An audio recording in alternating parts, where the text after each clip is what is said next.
post-game lobby. I'm Sjokz, and I am joined by Ender and Mikyx. Hello, Miky.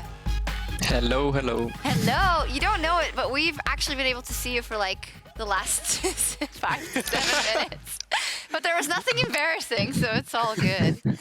Hey. That sounds so creepy. Yes. We've been able to see you for 5 minutes. You had no idea. I realized that. They were also doing some tech testing. Miky, yeah, actually not too funny. The game was not too, I'm so sorry. It was not too great for you guys. And usually when we have you on PGL, it's after like a big win. And this is quite a different scenario, which I find quite interesting. So first off, from your perspective, what ultimately went wrong versus OG? Oof. Well, a lot of things went wrong. I think the first half was the gank bot lane was not very successful. And then I also entered where I got 200 years by Aphelios. And then, yeah, I mean, in the end, I think the game was winnable. Once Ezreal got to 2 items, I think we had a pretty good chance of actually winning it, like around mid lane. But then Seth somehow got a flank onto Ezreal and me, and then they got Nash, and then after that it was really hard to play. But yeah, that's pretty much it. Yeah, I'd love to hear more about even when you were behind, what you thought your chances were to come back and how that would happen. Because I was watching the game with Ender, and he did say very quickly, with the composition they have and with the composition OG has, it's going to be near impossible for G2 to come back. But it seems that you guys had a different opinion on that in game. I mean, I think our best chance is probably when Ezreal gets 2 items, or like around 2-3 items. I think we have pretty good shot at winning. And when Zoe gets but we basically just have to poke. We have to play around Drakes and Nasher and just try to poke them because they don't have sustain, except for Aphelios, I guess, lifesteal. And we have Yuumi, because I only have shields with Lulu. So yeah, if we got some poke in there, we could probably win. But after Aphelios and Corki would get like 6 items and GP, then probably be a lot harder. But yeah. Just in general, we messed up a lot of stuff from draft to gameplay to everything. Yeah, because it seemed like the comp was fairly similar to what you ran yesterday with the Zoe plus the Varus. This time it's Zoe plus Ezreal, still a lot of poke options.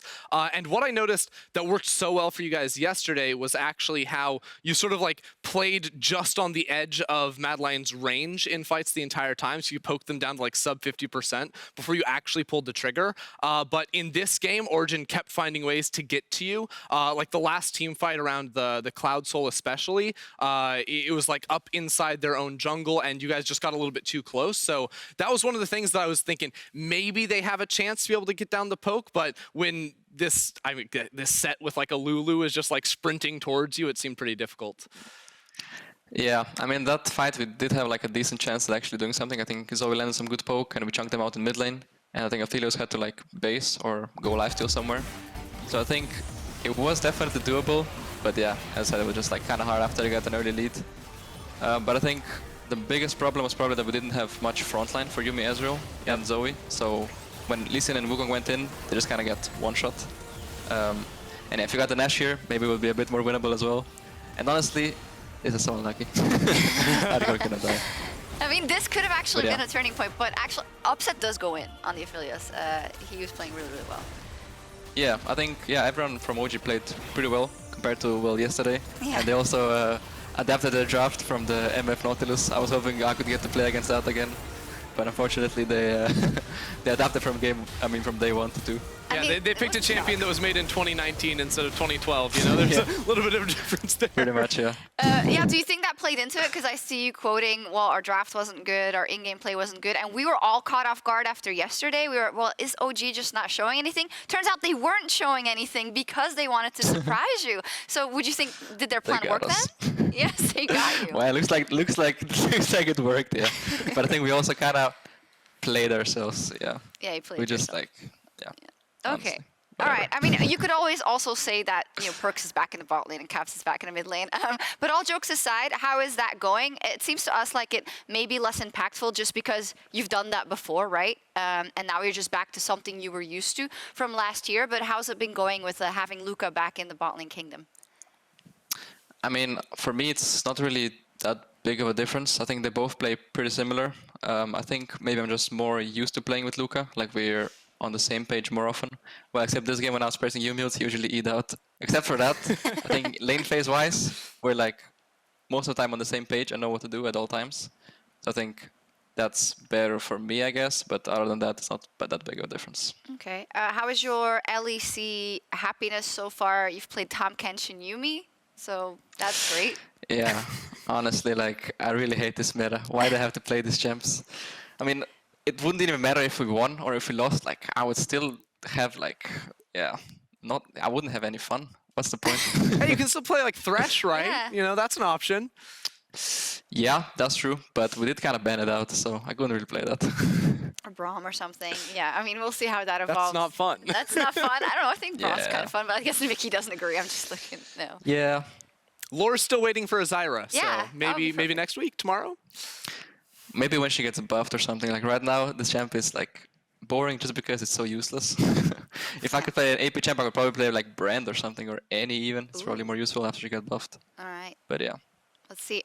Now, I do think we have to be, like, in all fairness, because we shred OG apart for losing to SK. And I know this is awkward because he's right there, but just give me, like, you have to give the same, not credit, but you have to do the same thing with G2 now. Like, are you disappointed by what happened now versus OG and how they lost that game? I mean, I think it's very safe to say that I am disappointed, especially looking at like the early game. You know, I don't want to make this joke, but maybe upset is Jankos' kryptonite. You know, we saw Jankos having some trouble against the LEC Kings. Now he's diving bot lane against upset. I don't know. Could be, yeah. Yeah, but yeah, it was just sort of uncharacteristic because there were a couple of those mistakes that paired together in bot lane. Then Xerxes finds the gank in top lane, and now Alphari's getting solo kills. So things just sort of got away from G2 really early on that I don't feel like usually happens with them. That's a good point. Xerxes did say in the interview when Laura asked, you know, what happened yesterday and how did you beat G2 today? And he just said, well, it's the nature of best of ones and you try not to think too much about when you lose one because it could be completely different the next day. Do you share that perspective on everything? Yeah, pretty much. I mean, it doesn't really matter for us if it was one best of one. We're still pretty sure that we're going to make playoffs, so it doesn't matter if we're 18-0, 17-1, if we're like 10, whatever, 8, and we still make it, so... Yeah, doesn't really matter in the end. All that matters is just playoffs and best of fives. All right. Well, we'll look forward to that. Key player of the game, Alphari, with 48% of the votes. Ender, you said even yesterday he was playing out of his mind. And now the whole team was playing out of his mind, so I'm super surprised that people didn't vote for upset, actually. Upset. See, I was thinking it could have been Xerxes in this one, too, with the early game impact he had. But Alphari had a phenomenal game, right? After that gank that Xerxes had up towards the top side, it was him that was solo killing Wonder, then showing up super big in all the team fights as well. So this is a guy that has been so dominant already in 2020, and I don't see it slowing down anytime soon. No, I agree. Yeah, it's great. Anything to say about Alphari, Mickey? Well, he's pretty solid, like, throughout, well, the last year, I guess. He's always playing well. I think for this game specifically, I'll give it to Xerxes just because of his flank on us mid lane. That kind of won them the game and got them Nash. But, you know, they all played well, and I guess Barney was pretty fed, so I guess he had to get it. He has his famous GP, so. Yeah, his famous GP, indeed. Let's take a look at the standings. After 2 days, Rogue and Fnatic are undefeated, and along with a big surprise so far, also undefeated, is SK Gaming. Mickey, what's going on with this SK Gaming team? I'm not sure. They're just like, they're too good, it looks like. I mean, I'm really happy for them since, well, last split wasn't the best for them, and I think Crownshot's playing really well. And yeah, I've known Crownshot for quite a while, and he's performing very well.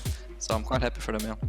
Yeah, he's finally getting the praise he deserves, it seems like, and a lot of people are sharing that. Ender, what do you think about our top 3?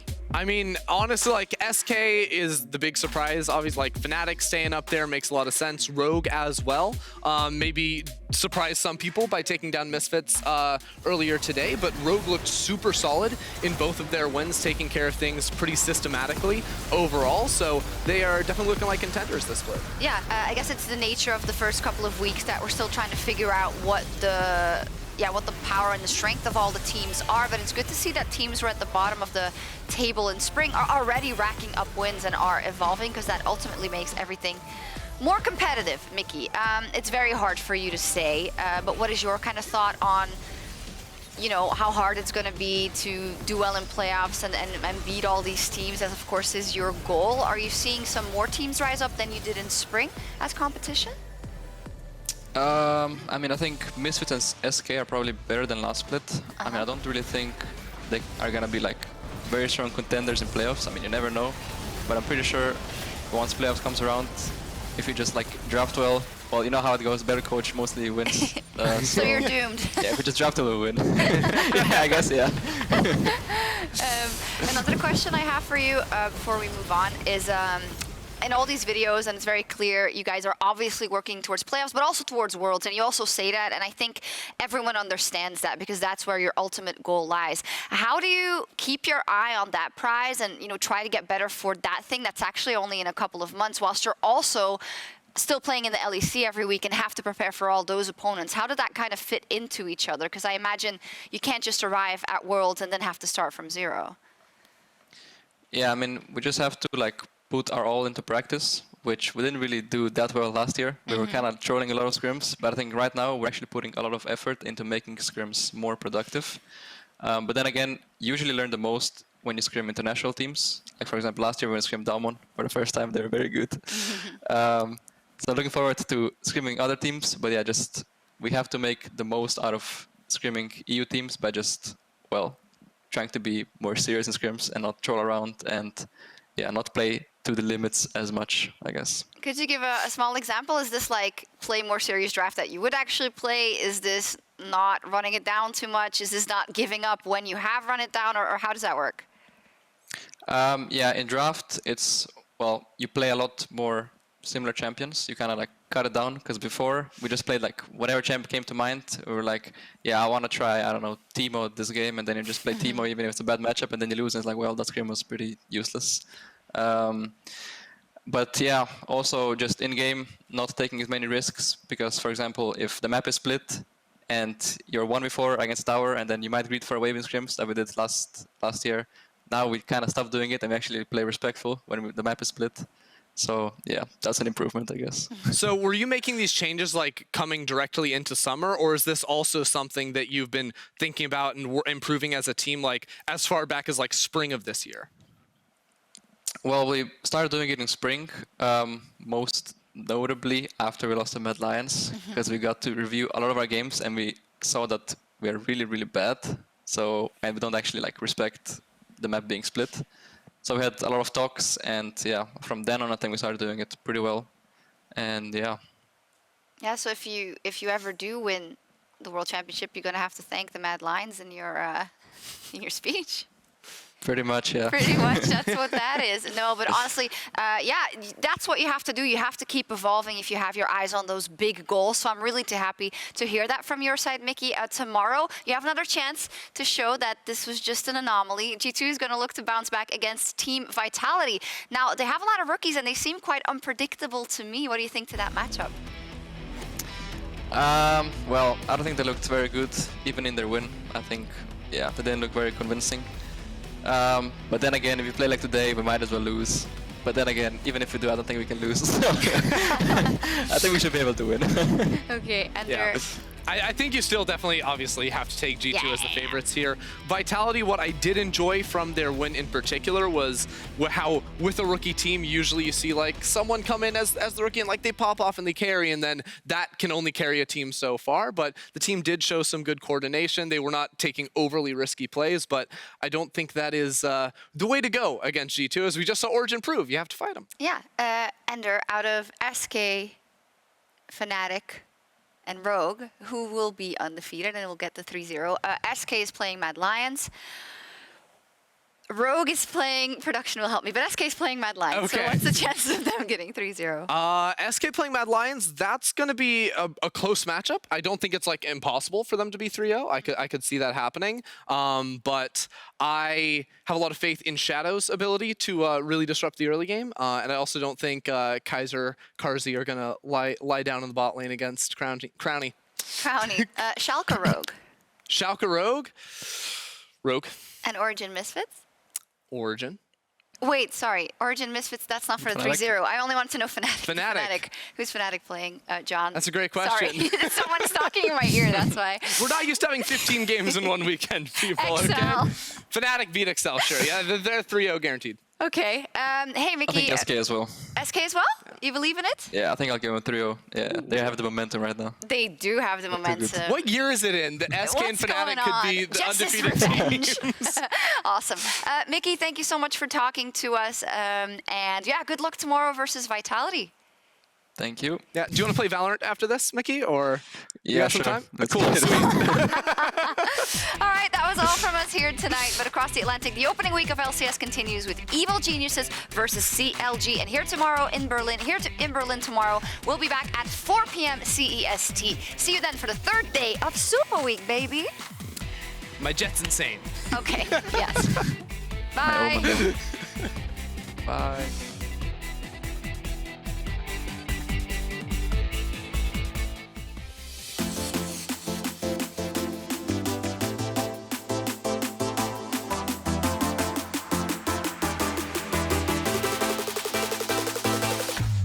Shot flashes away from the shockwave, now she's jumping straight in. Has the crescendo, has the inferno, he's gonna melt through. Sjokz, the lamb's respite will not save you for long.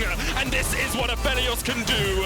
The shockwave comes out though, and Crownshot has been locked up within it in the moment. The lamb's respite isn't gonna save Inax, isn't gonna save Nukes, and here comes the hero's entrance. Nukes getting chased off towards the bottom side, he's already gone. DOS? Oh no. Oh no. Oh dearie me, DOS.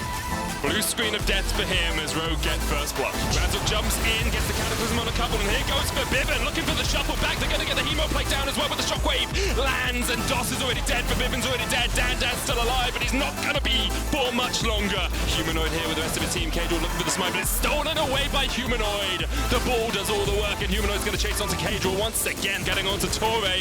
Face break pulls him back for the devastating charge. Oh my goodness.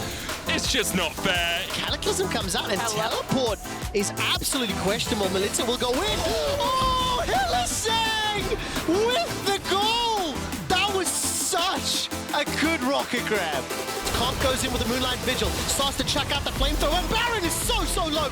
Melitza almost stole that one away.